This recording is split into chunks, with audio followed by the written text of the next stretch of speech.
The jungle was a living thing. It breathed in the humid air of Lubang Island. It exhaled the scent of decay and damp earth. For Second Lieutenant Hiroo Onoda, this green world was his battlefield. He was a soldier of the Imperial Japanese Army. The year was 1974, but in his mind, it was still an extension of 1945. His mission, given by Major Yoshimi Taniguchi, was clear. Do not surrender. Do not die by your own hand. Hold this island until the Imperial Army returns. He would clean his rifle with meticulous care, hoarding his small cache of ammunition as if it were gold. He and his men developed a system of small hidden camps scattered across the island's interior. The jungle provided bananas, coconuts, the occasional wild animal, but it also brought disease, relentless insects, and the crushing weight of isolation. Onoda and his few remaining comrades, Private Yuichi Akatsu, Corporal Shuichi Shimada, Private First Class Kinshichi Kazuka, raided farms to survive, feared phantoms among the villagers, convinced their actions were legitimate guerrilla warfare. Each year was marked by monsoon and drought, not by a calendar. He was alone, but he was never at peace. In 1945, leaflets were dropped from American planes.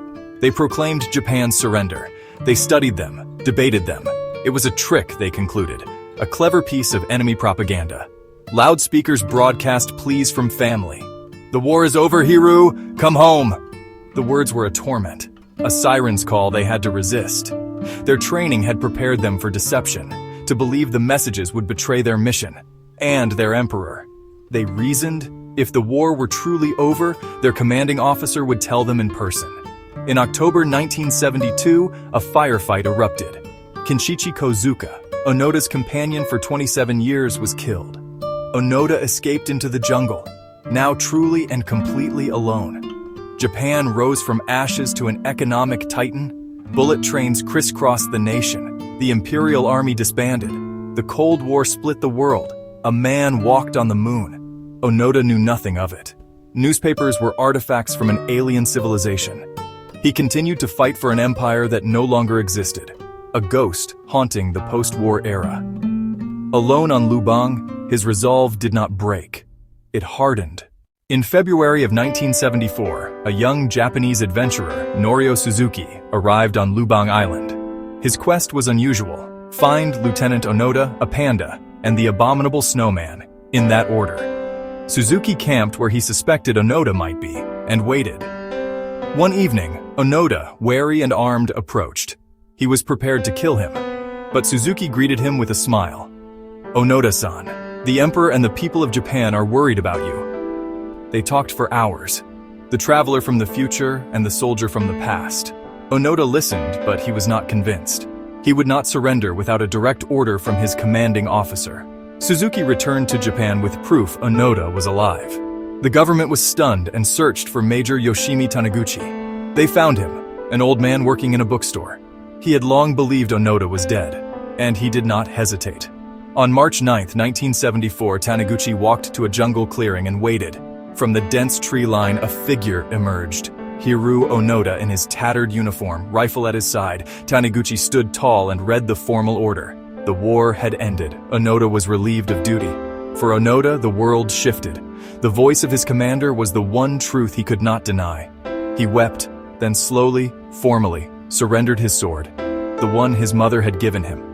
It was over. The war was finally over. Hiroo Onoda's loyalty enabled him to survive unimaginable hardship and imprisoned him in the jungle for a generation. He was pardoned by President Ferdinand Marcos, but the moral weight of his actions remained. His return was a national sensation.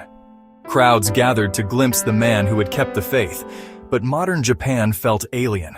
Commercialism and individualism, where he remembered duty and sacrifice. His story is a parable about belief and the danger of blind obedience. Unable to reconcile with modern Japan, he moved to Brazil and started a cattle ranch, finding a new kind of peace. He returned to run nature camps, transforming tools of war into lessons for life. From one view, his 30 years were a tragic squandering. Youth, comrades, connection, all lost to a war already over. From another, there is a stark dignity and endurance. He kept his promise. He followed his orders. His life is a quiet clearing in the dense jungle of history, a place to consider time and the meaning of duty, and the incredible, terrifying power of a single, unshakable idea. He was a soldier who completed his mission, 30 years too late.